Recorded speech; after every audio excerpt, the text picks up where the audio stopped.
Welcome student to the another session of strength of material subject. Myself Mohammad Saad, and in today's session we will discuss about strength of materials topic, column and strut. Today we will discuss Euler's theory.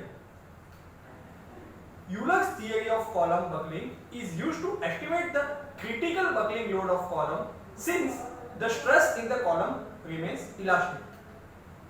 The critical buckling load is the maximum load that a column can withstand when it is on the verge of buckling.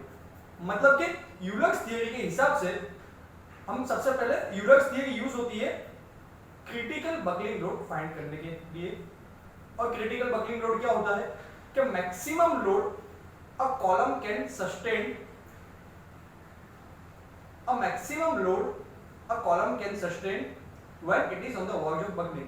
मतलब कि वो buckle मतलब column vertical जो column है वो buckling के अंदर fail हो उससे पहले जो मैक्सिमम लोड वो सह सकता है उसको हम बकलिंग लोड बोलेंगे। The buckling failure occurs when the length of column is greater when compared to its cross section। मतलब कि जनरली कॉलम के अंदर बकलिंग तब होता है जब उसकी लेंथ बहुत ज्यादा होती है कंपेयर टू उसका क्रॉस सेक्शनल एरिया।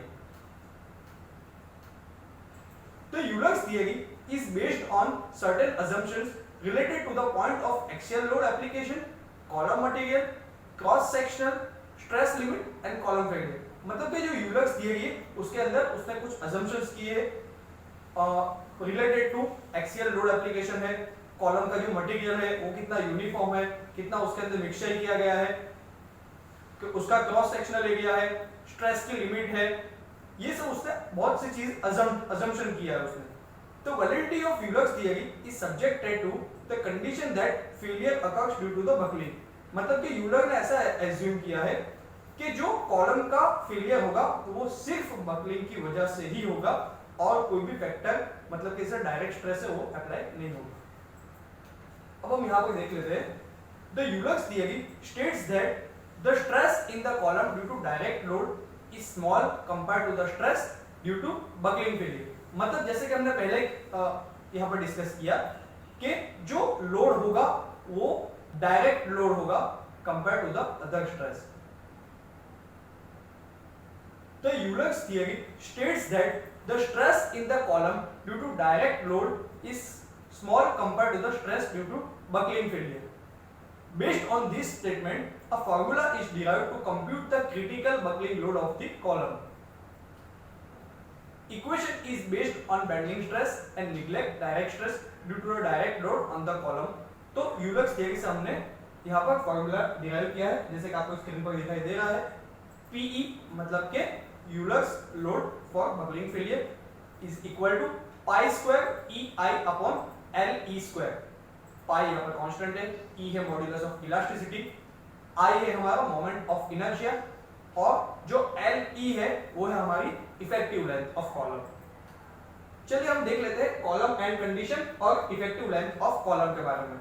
मतलब कि आपका जो कॉलम है वो उसको कैसा सपोर्ट मिला है, वो उसके दोनों एंड कैसे है, एंड कंडीशन उसकी कैसी है, उसके हिसाब से हम वहां पर इफेक्टिव लेंथ कंडीशन डिराइव करते हैं। जैसे कि अगर हमारा कॉलम दोनों एंड से हिंज्ड है तो उसकी equivalent length is equal to जो उसकी ओरिजिनल लेंथ है वही काउंट करेंगे। मतलब effective length LE is equal to L जैसे कि हमने यहाँ पर फर्स्ट में दिखाई दे रहा है।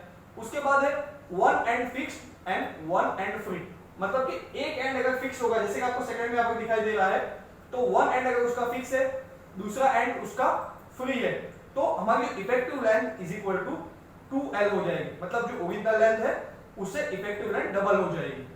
उसके बाद थर्ड के अंदर हम देख लेते हैं one and fixed and other and pin jointed. मतलब एक एंड फिक्स है और एक एंड है पिन जॉइंटेड जैसे कि आपको थर्ड में दिखाई दे रहा है। तो उस वक्त हमारी effective length is equal to original length divide by √2 हो जाएगी।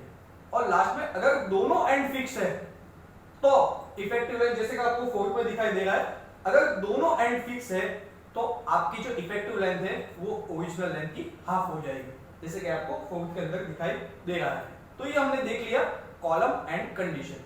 जैसे कि हमने इससे पहले डिस्कस किया, यहाँ पर आपको फिगर में दिखाई दे रही है, जो फर्स्ट फिगर है वो आपको दिखाई दे रही है 1 एंड फिक्स्ड है और 1 एंड फ्री है।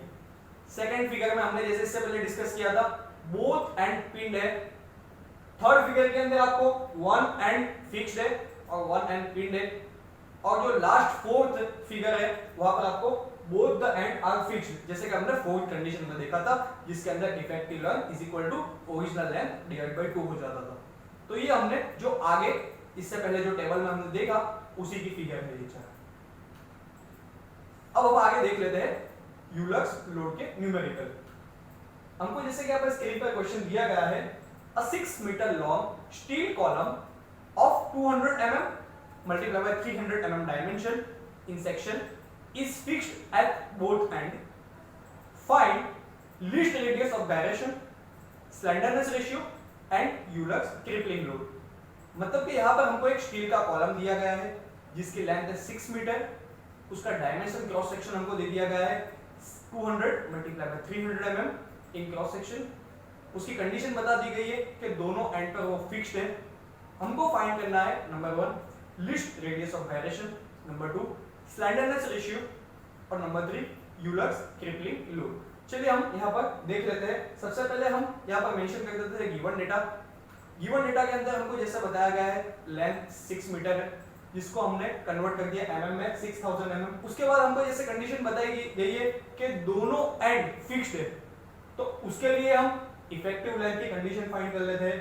LE is equal to original length है डिवाइड बाय 2, मतलब कि 6000 mm डिवाइड बाय 2, जो कि हमको इफेक्टिव लेंथ मिलेगी 3000 mm। उसके बाद हम फाइंड कर लेते हैं I, जिसकी हमको जरूरत पड़ेगी यूलर्स लोड फाइंड करने के अंदर। तो एक चीज हमको इसमें ध्यान रखनी है कि जो मोमेंट ऑफ इनर्शिया इसमें हम काउंट कर रहे हैं वो मिनिमम फाइंड करना है।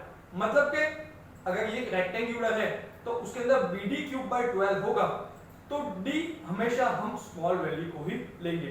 तो इस कंडीशन के अंदर हमारा जो क्रॉस सेक्शन है वो 200 मल्टीप्लाई बाय 300 है, तो इसके अंदर हम D को 200 काउंट करेंगे, जिसके लिए हमने I मिनिमम फाइंड किया 300 multiply by 200 cube divide by 12। तो ये हमको मिला I मिनिमम, मतलब कि मोमेंट ऑफ इनर्शिया जो कि मिनिमम। इसके बाद हम देख लेते हैं, इसकी हमको value milli 200 multiply by 10⁶ mm⁴। तो आगे हम इसके सॉल्यूशन की ओर जाते हैं। यहाँ पर है least radius of gyration. Least radius of gyration जिसका फॉर्मूला है, जिसको हम डिनोट करते हैं K से, फॉर्मूला है root of I upon A। I है मोमेंट ऑफ इनर्शिया और A है एरिया। मोमेंट ऑफ इनर्शिया हमने इससे पहले फाइंड किया 200 मल्टीप्लाई बाय 10⁶, और एरिया होगा रेक्टेंगुलर क्रॉस सेक्शन एरिया है, मतलब L इंटू बी, मतलब कि 300 मल्टीप्लाई बाय 200। तो हमको यहाँ पर लीस्ट रेडियस ऑफ गायरेशन मिला 57.73 mm।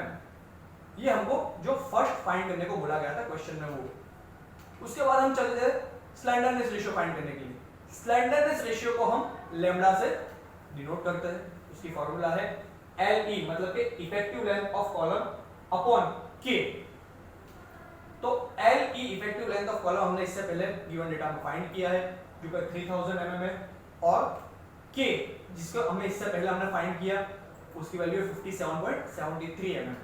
तो लैम्डा हमको मिलेगा 51.96। इसका कोई यूनिट नहीं होगा, ये यूनिटलेस क्वांटिटी है। इसके बाद हम फाइंड कर लेते हैं यूलर्स क्रिपलिंग लोड, जो कि हमको क्वेश्चन के अंदर थर्ड जो फाइंड करने को बोला गया है, जिसको हम डिनोट करते हैं PE से is equal to pi square EI upon LE square. मैंने पहले भी बताया E है हमारा मॉड्यूलस ऑफ इलास्टिसिटी, उसको हम यंग्स मॉड्यूलस भी बोलते हैं। I है मोमेंट ऑफ इनर्शिया, और LE जो है हमारा इफेक्टिव लेंथ ऑफ कॉलम। हम यहाँ पर वैल्यू पुट कर लेते हैं। Pi square multiply by E की वैल्यू है 2 मल्टीप्लाई बाय 10⁵।